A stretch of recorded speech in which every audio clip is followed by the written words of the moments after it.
have no idea how, but ABC managed to kind of shake things up and actually have a successful run out here for a regional. Make sure you guys smash the living crap out of that subscribe button so you guys don't miss out on more Oz content. Your regional breakdown here is pretty interesting because the only two decks that I don't have to report on are the two top 8 Labyrinth decks that somehow managed to creep on in, and they were respectfully probably 7th and 8th place the way that this was looking, because records show that they were top 8, and not beyond that. So that's kind of interesting to see that double Labyrinth somehow had the chance to come on into this. Winning the event was Rika. Really is the European special. Like, I don't know what it is with the deck, but it somehow just has an amazing matchup if you're on that side of the world. I'm never going to get it. Now, for the rest of our top cut here, you had one Chimera version, which is kind of interesting. I can deal with that. We had a branded player. Whoa. Branded has been so quiet out here that you forget this deck exists, right? Because at this point in time, the only real things you tend to see anymore with this package is it's usually built into the Chimera deck, and they use it to combo through with Fallen of Albaz and set up Mirror Jade and the interruptions. That's really about the only thing I tend to hear about that anymore. So that was interesting. We had, of course, one Sprite Duelist that managed to kind of overcome some of the slightly more oppressive metagame here. Not all that surprised about that at all. And, of course, we also had an Unchained. Okay, so standard meta. And our ABC Duelist teaches us that it's easy as 1, 2, 3 to be able to top an event. But, I mean, where's our Rescue Ace? All right, it's nice to see a regional where Rescue Ace isn't at the top threshold here, actually bullying half the meta. Let's pass on over to those deck lists. Our event here is none other than the power of Rika Sun Avalon, and I still love the fact that this deck gets away with playing the Thurian King Regulus. Double Lone Fire feels like, I feel like after Indy, I've started to see double Lone Fire a lot more. There are a lot of people before that era that swore that was like, 1 is optimal. No. I think at this point in time, kind of going down the double rabbit hole tends to be good. Still, the fact this deck has a built-in Kaiju that it can go toggle for off of Small World. So you got a Small World. Really not having an immediate out. One of the things we learned from Indy was, you'd use Small World to kind of go search your outs. I mean, to Rescue Ace, this is probably one of the only real things that you can maybe attempt to find, but you gotta think about what you're trying to do.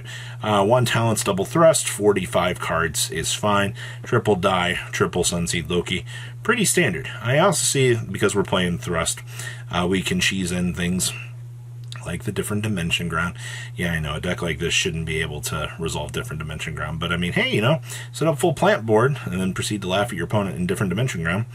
Doesn't matter, as long as you've got the chance to go through and do your entire thing, you're getting full thrust value. And of course the extra deck is extremely tight, except for they did manage to squeeze in an SP Little Knight. Outside of that, that is honestly probably your standard plant experience, I feel like, at this point in time. Not a lot of craziness to really explore, but it's definitely consistent for what it wants to do. Our next list here is Unchained, managing to make its way into second place. Now, one of the biggest argumentative tech choices really that this deck has going for it at the moment is, are we playing the Unchained Soul of Disaster? You have 3 boxes to check. No? Okay, so we don't even play it. Do we choose to main deck it, or do we choose to side it? If anything, the generalized answer that we've seen across the board for this is you side deck it. You don't really, I feel like 40 is the optimized number for this, especially, with the DDD package, slamming down Requiem here. This 4-card package does so much work because of Deuce here. I love making 1-card Zeuses for free to clean up my opponent's mess that they left me, and they're like, hee, good luck breaking my board, Duelist. There's, honestly, I guess the only other real thing here that kind of draws my attention is the Change of Heart. It is meant to bring over troublesome cards, because trust me, so many opponents are going to end on some of these boards that you're just going to look at and you're going to go, what is this? Like, how am I supposed to handle X threat? And that's what this is for. All right, so technically, same thing for the Unchained Soul of Disaster here, making it so that you can link someone with your opponent's stuff, but I can also tell you the amount of times that you're going to draw this card, and you're going to laugh all the way to the Delusion Bank because you bricked. Alrighty. Hey. Now this is what I like to see. This is the ABC pile that not only made top 4, alright, it managed to make it, like, top 4? Like, really? So the first things that you are going to see is, yes, we are playing Revolution Synchron, because being able to make Ancient Fairy Dragon blow up one of our worthless field spells, go into Union Hanger, go into Disc Coliseum, depending on, you know, where we kind of ended up at this point, very good. And then, immediately afterwards, you make Crystal Wing. Woo! Technology. You know how many people don't actually have an out for this card right now? It's actually kind of insane. Also, yes, we are kind of, we're cheesing around a little bit out here because we do have access to Destrudo, which further means that you're going to get the chance to do some other things. I'm already going to read a comment going, where's the Dragon Ravine at? Come on, tell me.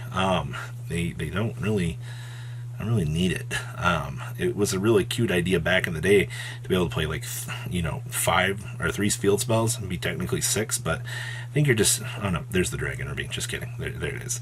Alright, we are doing 6 field spells for the Destrudo. That's the good stuff. And of course, we are playing the 1 gold gadget. Poor silver gadget.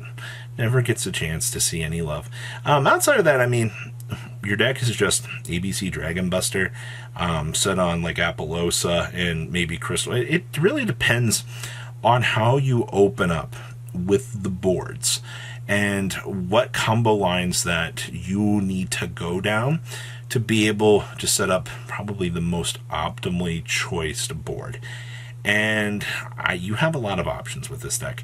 I'm not surprised that it managed to make it to the point that it did, but you've got to remember that you have to be able to play or you're going to lose. Yeah, that's a BS answer, but you know what I mean. Alrighty. Hey! Wow. This is 45 card branded.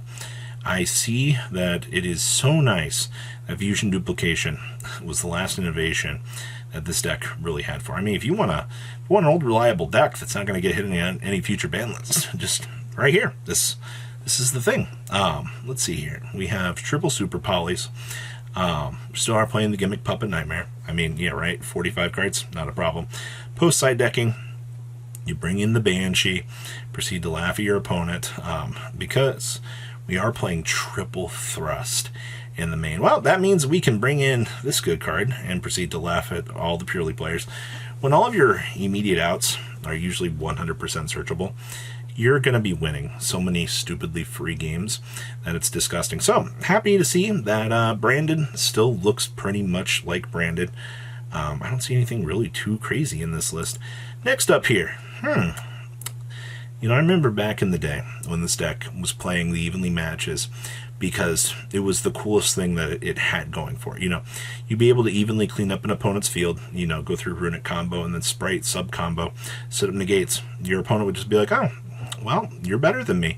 Now that, you know, the current innovations with this list are you've ripped out the evenlies and you're just kind of relying on droplets for board breaking and, of course, honestly, talents for board breaking as well. Like, both of these cards check the marks, kind of be able to handle the things that you want them to do.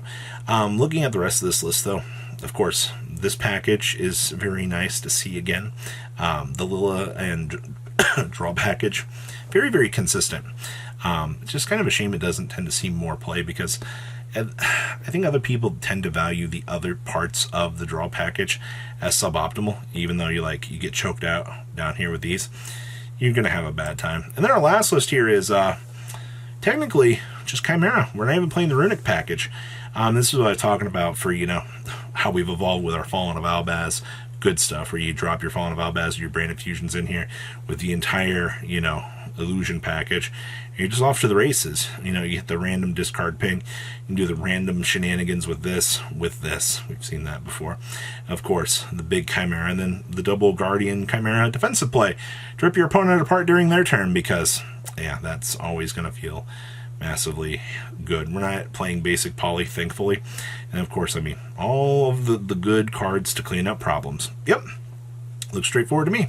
So what do you guys think about this breakdown? Please leave a comment down below. Tell me what you guys think. I'll see your beautiful faces back here in the end day, guys. Peace out. Patrons, thank you.